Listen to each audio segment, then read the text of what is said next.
Morning. मी उर्मिला. माझ्या आणखीन एका मराठी ब्लॉगमध्ये तुमचं स्वागत आहे. आजचा दिवस तुम्हाला सुखाचा, समृद्धीचा आणि आरोग्याचा जावो ही ईश्वर चरणी प्रार्थना. आणि त्याच्यात आहे ना, आज पाऊस पण आहे आमच्याकडे, असं बारीक बारीक पाऊस आहे. तर चला आजचं रुटीन आहे ना तुमच्या संग शेअर करते. देवपूजा झाली, देवांना फुलं पण आणली. फुलं पण खूप छान फुलं येतात आमच्याकडे. आता सध्या पावसाळ्यामध्ये भरपूर अशी फुलं राहतात देवाला. तर चहा पाणी पण झालाय. तर चला आता आहे ना स्वयंपाकाची तयारी करते मी. भेंडीची भाजी आणि वांग्याचं भरीत करणार आहे. तर दोन्ही रेसिपी ना तुमच्या संग थोडक्यात शेअर करते. आणि आज दिवसभराचं रुटीन, आज दिवसभर पावसामध्ये काय काय करणार आहे ते पण तुम्हाला शेअर करणार आहे. तर चला व्हिडिओ स्किप न करता नक्कीच बघा. तर बाहेर आहे ना पाऊस येत होता, तर पावसामुळे ना कपडे पण मी लवकर धुवून टाकले आणि इथंच वाळत टाकले. माझ्या पाठीमागं आहे ना कपडे वाळत आहे. तर सकाळी ना कपडे लवकर धुवून टाकले ना, पावसाचे कपडे पण लवकर वाळून जातात. त्यामुळे आधी कपडे धुवून घेतले आणि त्यानंतर आता स्वयंपाक करून घेते. तर बाहेर आहे ना सर्व तयारी करून ठेवली मी. चूल पण पेटवली आहे. इथं भेंड्या, कांदा पण चिरून ठेवलाय आणि वांगे पण चिरून घेतले आणि सर्व सामान मी बाहेर आणलंय. तर चला आता आहे ना मी सुरुवातीला आहे ना वांग्याचं भरीत करते. तर त्यासाठी ना वांगे आहे ना परतून घेते. तर चला तेल आहे ना तापायला ठेवलंय. तेलामध्ये ना आता आपण सुरुवातीला वांगे परतून घेऊ. तर वांगे बारीक बारीक कापले, मी टाकते. तर दोनच वांगे होते ना, त्याच्यामुळे मी बारीक कापून घेतले. आणि आता हे वांगे ना मिठामध्ये परतून घेते.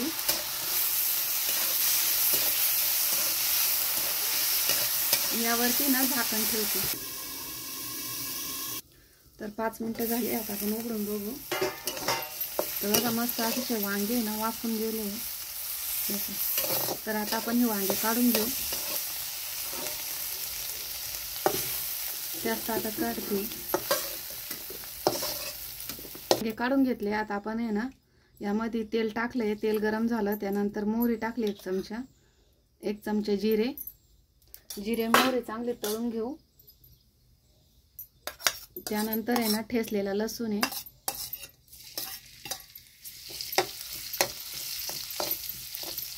चांगलं तळून घेऊ आपण हे.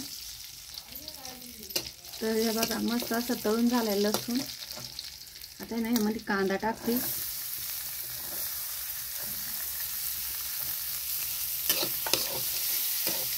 कांदा टाकून आहे ना चांगलं परतून घेऊ लालसर होईपर्यंत. मीठ टाकून आहे ना परतून घेऊ आता कांदा. मीठ टाकला ना कांदा लवकर परतला जातो. मस्त लालसर होऊन द्यायचा कांदा. चुलीत भाजून पण भरीत करतात, पण 2च वांगे होते ना, तर 2 वांग्यांमुळे भरीत पुरलं नसतं. त्याच्यामुळे ना कापून केलं आणि थोडंसं कीड होतं त्याला. त्यामुळे ना मग मी कापून घेतले वांगे आणि आता परतून घेते. तर बघा मस्त असा लालसर कांदा परतला आहे. हे बघा. आता यामध्ये ना मसाले टाकते मी. धना पावडर टाकते 1 चमचा, पाव चमचा हळद, आपलं घरगुती लाल तिखट आणि आता हे मसाले तळून घेते चांगलं. त्यानंतर आपण वाफून घेतलेले ना ते वांगे टाकते.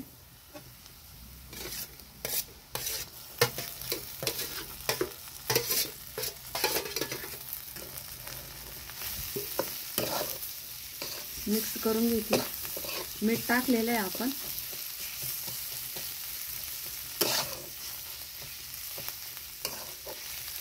याला तुम्ही सुक्का वांग पण म्हणू शकता. थोडंसं आहे ना असं वांग मॅश करून घ्यायचं. थोडंसं असं मॅश केलं का मग तुम्ही यामध्ये ना वाळलेली मिरची, लसूण एकत्र ठेचून घेतला ना तरी पण चालतो. ते तर टेस्ट खूप छान लागते त्याचीवाली. पण माझ्याकडे ना वाळलेल्या मिरच्या नाही आहे, त्याच्यामुळे ना मग मी मिरची पावडर टाकली. आता यामध्ये ना थोडीशी कोथिंबीर टाकते. बघा अशा पद्धतीने होतं. तर बघा यामध्ये ना थोडी मोठी मोठी कापलेली कोथिंबीर छान दिसते. थोडंसं परतून घ्यायचं मग.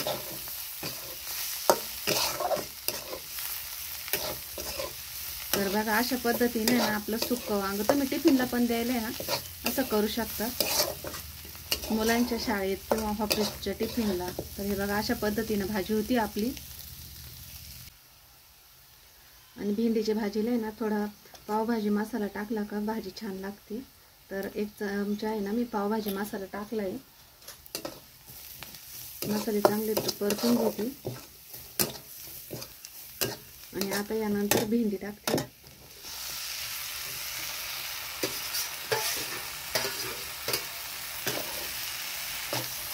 भेंडी चांगली मिक्स करून घ्यायची.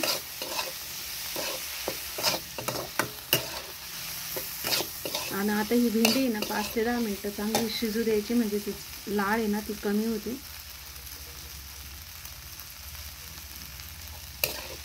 कोथिंबीर टाकली मोठी मोठी चांगली कापून आणि आता हिला आहे ना चांगलं परतून घेऊ 5-1 मिनिटं. तर बघा भेंडीची भाजी पण आपली ना तयार झाली. मी पूर्ण रेसिपीने दाखवली तुम्हाला भेंडीची, पण भेंडीची भाजी पण खूप छान झाली आहे.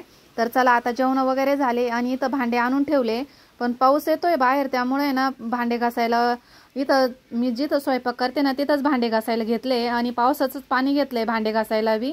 आणि बघा दिवसभर पाऊस चालू आहे, असा सारखा पाऊस चालू आहे. तर आता नाही भांडे घासून घेते.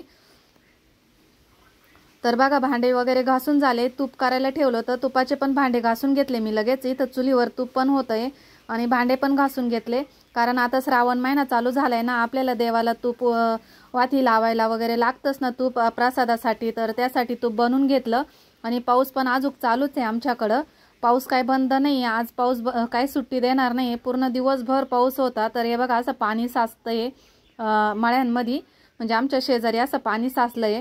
तर असा पाऊस चालू आहे आमच्याकडं. पाऊस काय उघडत नाही आहे. पण आता चला घरामध्ये पण आहे ना मला 2 रूम आवरून घ्यायचे आहे. एक आवरली पण 2 आवरायच्या बाकी राहिले, तर ते आवरून घेते आता. आणि पाऊस पण हे असं आहे. आणि इथं आहे ना एक सफरचंद आलेलं आहे, तुम्हाला दाखवते. आंब्याच्या पानाखाली आहे ते दाखवते तुम्हाला. तर छोटंसंच आहे, पिकलेलं आहे ते, पण पाखरं खाऊन घेता येते त्याच्यामुळे ना ते तसंच ठेवलंय झाडावरती पाखरांना खाण्यासाठी. आणि इथं घरामध्ये आली मी, एक रूम आवरून झाला आहे आणि एक आवरती वरचं झटकून घेतलं. आता फक्त खालच्या साईड आहे ना ती झटकायची राहिली होती, खिडक्या वगैरे खालचं कोपऱ्या ते झटकून घेते. कसं आता तुम्हाला तर अगोदरच बोलले मी, श्रावण महिना चालू झाला आहे आपल्या घरामध्ये. आता पूजा वगैरे केली जाते ना, तर श्रावण महिन्यामध्ये आपल्या घरातली साफसफाई व्हायलाच हवी ना. तर जास्त नाही पण वरचीवर आहे ना थोडीशी साफसफाई करून घेते मी. म्हणजे सोमवारपासून आहे ना शिवलेले अमृतचं पारायण करायचं आहे मला, त्यासाठी म्हणलं थोडी साफसफाई करून घ्यावं. तर आज थोडासा वेळ पण होता माझ्याकडं, मळ्यात बी जायचं नव्हतं. तर मग साफसफाई करून घेते मी किचनची. सर्व वरती झटकून घेतले, डबे वगैरे पुसून घेतले, वरचे ते लावून दिले. त्यानंतर आहे ना आता खाली पण आहे ना डब्यांखाली जे माळा आहे ना त्याच्या खाली पण सगळं झटकून घेतलंय, ते पण आहे ना व्यवस्थित लावून दिलंय. त्याच्यानंतर आता आहे ना किचनमधलंच राहिलं होतं खालचं, किचन ओट्या खालचं आवरायचं, तर ते आवरतीये. ते पण चांगलं झटकून घेतीन. त्यानंतर मी जो आपण वॉलपेपर मागवला होता ना तो लावलेला आहे, त्यावर आहे ना थोडंसं असं काळे काळे टिपके आले, तर ते पण आहे ना पुसून घेते आता. तर आहे ना आमच्या तिथं खूप अशा माशा झाल्या, त्या माशा बसताना त्यावरती, त्यामुळे आहे ना ते काळे टिपके येतात.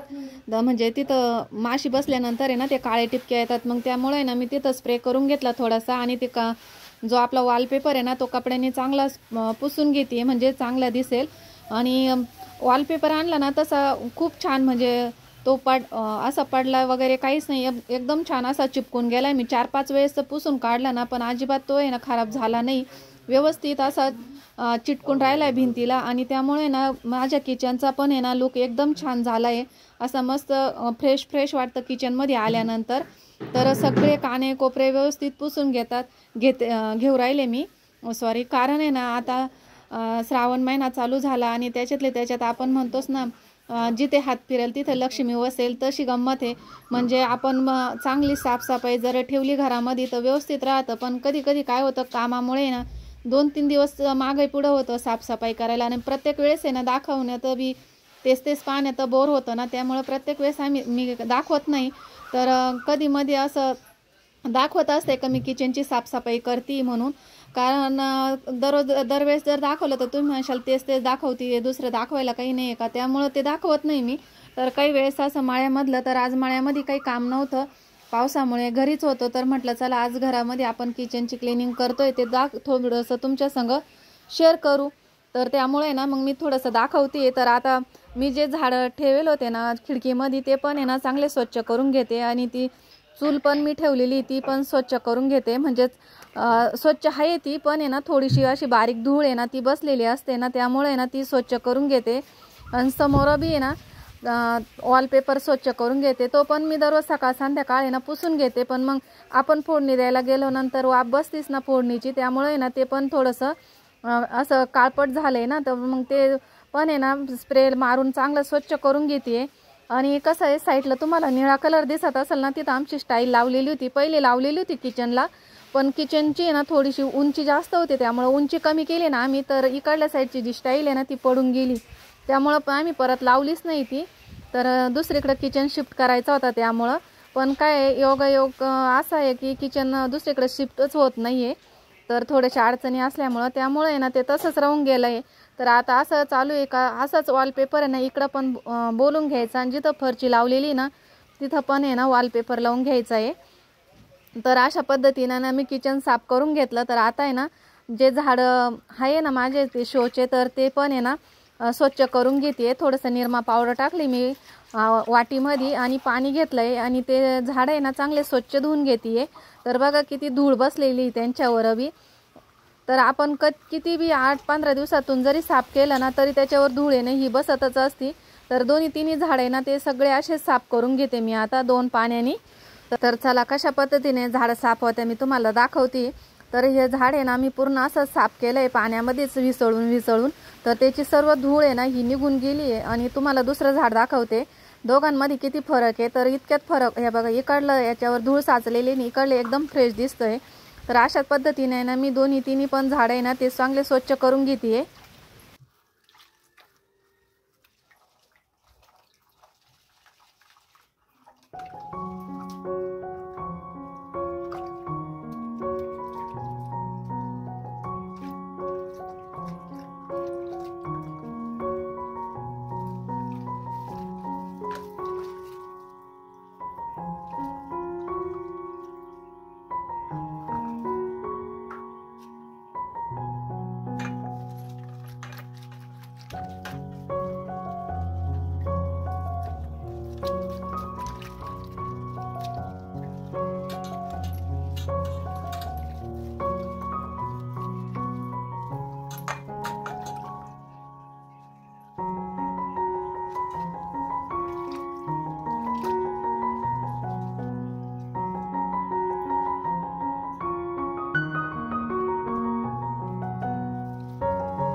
तर बघा अशा पद्धतीने ना मी हे झाड साफ करून घेतले आणि किचन पण एकदम व्यवस्थित छान झालाय आता। तर बघा हे बघा मस्त झाड दिसतंय ना तुम्हाला, फ्रेश आणि किचन पण एकदम फ्रेश दिसतंय। तर चला आता सगळं काम आवरलंय, सगळं किचन वगैरे सगळं पुसून घेतलंय, म्हणजे फरची नाही आमचा कोबा आहे तो पण पुसून घेतलाय, किचन पण आवरून झालंय स्वच्छ असं। तर आता व्हिडिओची एंडिंग पण इथंच करते। व्हिडिओ कसा वाटला कमेंट बॉक्समध्ये नक्की कळवा, आवडल्यास लाईक शेअर आणि सबस्क्राईब करायला अजिबात विसरू नका। माझा व्हिडिओ पाहिल्याबद्दल तुमचे खूप खूप मनापासून धन्यवाद आणि आता भेटू पुढच्या व्हिडिओत, तोपर्यंत बाय। हे बघा मस्त झाड दिसतंय ना, तर मनी प्लांट सुद्धा छान दिसतोय त्या बघा कोपऱ्यामध्ये, तो पण खूप छान असा फुटलाय। तर चला आता धन्यवाद, बाय।